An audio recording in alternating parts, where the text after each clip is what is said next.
Are you better off than you were 3 years ago? 32% say yes, but 58% say no. And that's a bad number, a very bad number for a president about to ask for 4 more years. Let's go behind the numbers and their meaning with CNN contributor and Democratic strategist Paul Begala and Republican political consultant Jim Dyke.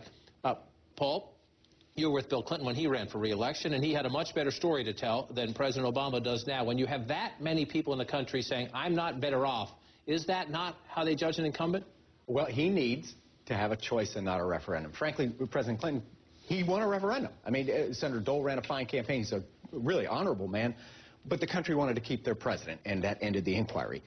I think this next election is going to have to be a choice. In other words, the answer is going to be to ask a different question. Will you be better off with a Republican president who wants to end Social Security entirely because he thinks it's unconstitutional and shouldn't be allowed in our government? You're saying Perry's the nominee? Are you ceding the Republican nomination? Or a president like Mitt Romney, who supports a budget plan that would essentially end Medicare, preserving tax breaks for millionaires and billionaires and oil companies? Or would you rather invest in teachers, cops, and firefighters? Now you've got a contrast here. Now you've got a fight.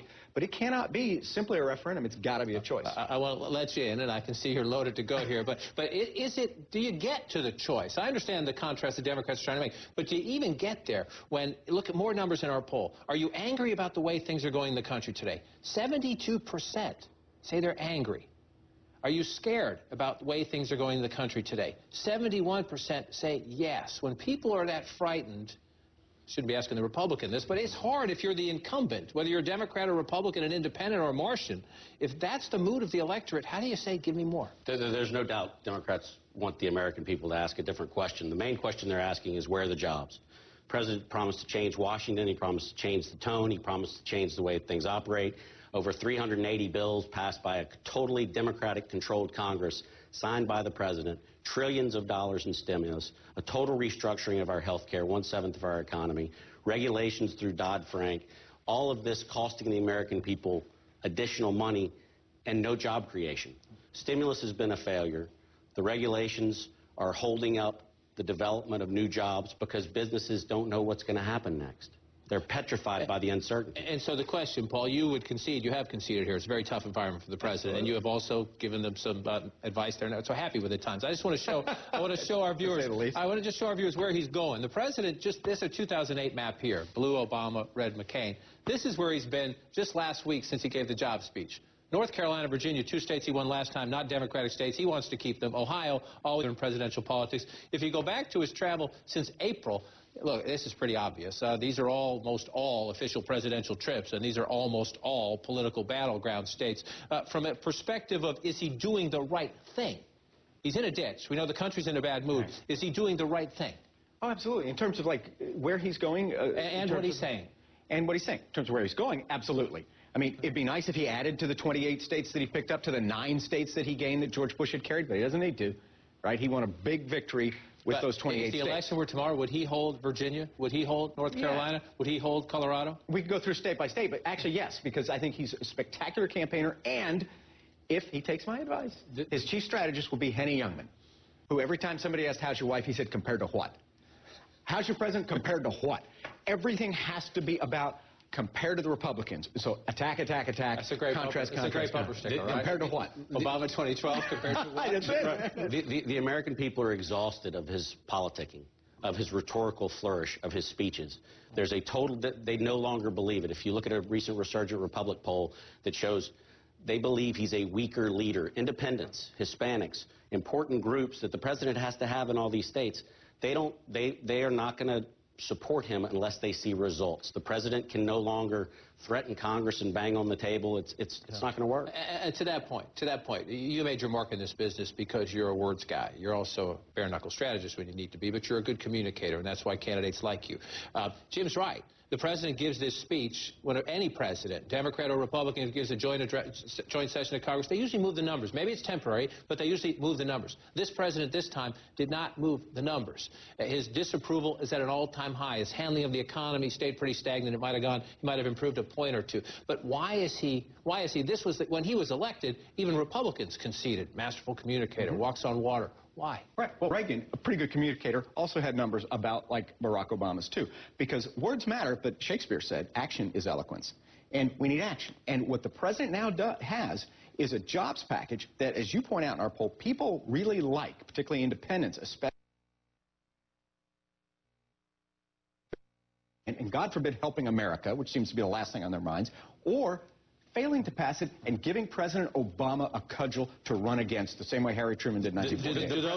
Do those numbers, if you're Speaker Boehner and you're Leader Cantor, you quibble with the president wants to pay for it by raising some taxes, you don't want to raise it, and I get that the Republicans aren't going to give him that. But in terms of getting something done, when you see those numbers, 64% increased spending in road, bridges, and schools, 74% give money to states, which is something, you know, a lot of Republicans saying, no way, stimulus 2, we're not doing it again. 74%, that means a lot of Republicans say do that. Does that give the president some leverage? The president has said he's not going to negotiate. It's all or nothing. Take my bill or leave it. I'm going to campaign all across the country, although it looks a little more like target states than all across the country. House Republicans have already passed important reforms, changes, economic growth that sit in the Senate. The president wanted bipartisan support for his bill. What he's gotten is bipartisan opposition. Senate Democrats have said this isn't going to fly, neither on the stimulus side, neither on the tax side. The pay-fors are unacceptable. So he's got a bipartisan problem on Capitol Hill.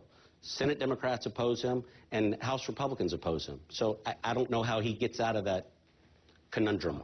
I would just say, I don't think Mr. Dyke is a spokesman for the Senate Democrats. I don't think they would tell you, if you talk to them, and I have, that they're opposed to this. But we can. They don't like some of it. We got negotiations. We'll see how this. You got to stay right put. We're not going to let you go. Up next, the Republican frontrunner visits Virginia and borrows a line from the man he hopes to evict from the White House.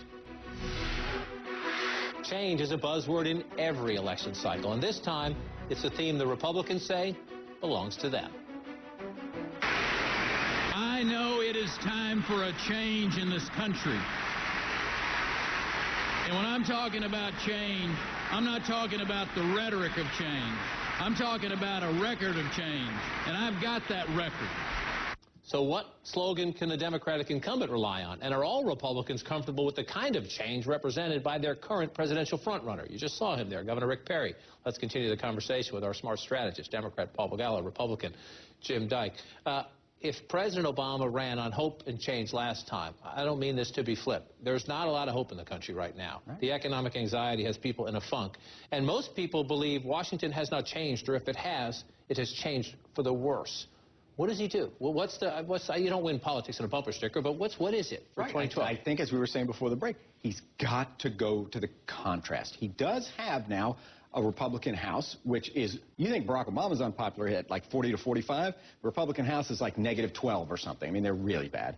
And he has Republican governors in key states now who've come in since him, like Rick Scott in Florida, John Kasich in Ohio, Governor Walker in Wisconsin, who are desperately unpopular. They're underwater, as we say in polling, more unpopular than popular. So he can go around the country and say, this is what they want to do. They want to abolish Medicare. They want to abolish Social Security. How many jobs will that create?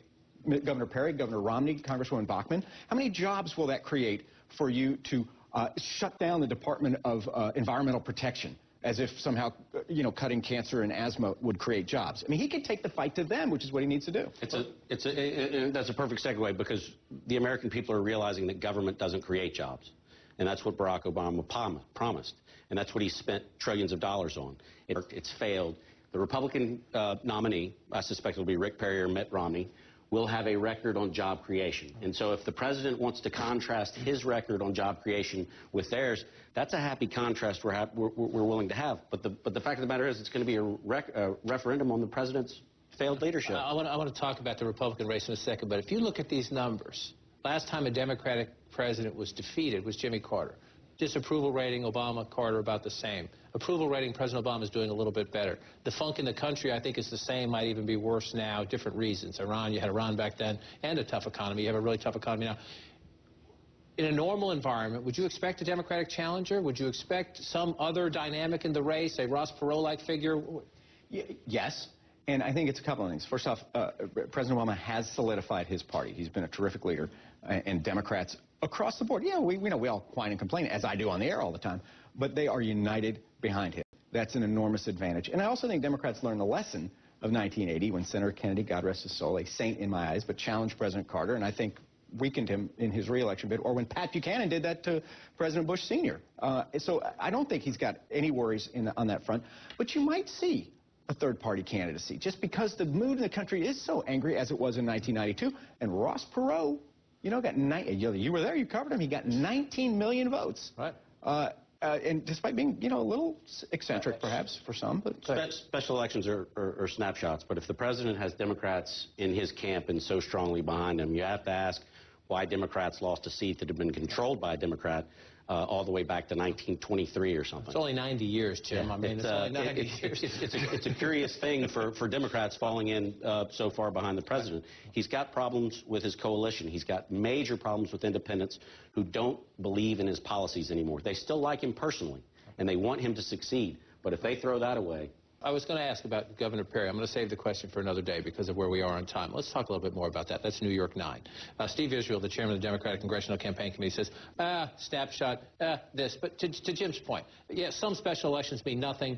No special election means everything, but some mean more than others. 90 years in the heart of New York City. If the Democrats can't win there, outspent the guy enormously. Asked the labor unions to help him out at the end. So from a candidate perspective and a levers of the party perspective, problem. Oh, absolutely. But here's the thing. You have a chest pain. Could be heart attack, could be heartburn. How about you, no matter what, cut back on the fats? How about you start jogging a little more? How about, I mean, there's only one sensible way a party reacts to this. There's only one way to run. But is it the president? Well, no, it's not the president. It's lots of things. It's the economy. Right. There were some local matters I think Congressman Israel talked about. Right. But it is true that there was Steve Israel told you this in the interview. There was an upstate, in that same state, a district that hadn't gone Democratic in 120 years. What lesson do Republicans learn from that? Again, it's an urban area. You don't have a lot of districts like that across America where you're going to be competitive. But what's the lesson? Economy and jobs are the #1 issue in this country. And people expect their elected officials to perform and to put forward policies that are going to change the way our economy works. That's what House Republicans have done. The president gives speech after speech after speech. People aren't buying it anymore. They didn't buy it in New York. And by the way, if I'm a Senate Democrat, I'm watching last night's results, and I'm thinking the president is going to run his re-election campaign against a do-nothing Congress. Well, the Democrats control the Senate. Thank you very much. Oops. Oops, all right, we'll watch this, Jim. Paul, thanks for coming in tonight. That's all for us tonight. Hope to see you right here tomorrow.